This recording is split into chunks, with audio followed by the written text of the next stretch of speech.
Red colour হলো লাল রং।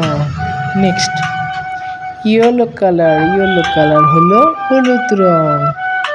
Next blue colour হলো নীল রং। Next green colour হলো সবুজ রং, পাতা যেমন সবুজ হয়। নেক্সট অরেঞ্জ কালার হলো কমলা রং। নেক্সট ব্ল্যাক কালার হলো কালো রং। আমাদের চুলও কালো হয়। নেক্সট হোয়াইট কালার হলো সাদা রং, এই বাল্বটি সাদা রঙের। পিঙ্ক কালার হলো গোলাপি রং, এই কার্টুন ক্যারেক্টারটি গোলাপি রঙের। ব্রাউন কালার হলো বাদামি রং, এই পশুটি বাদামি রঙের। পার্পেল কালার হলো বেগুনি রং।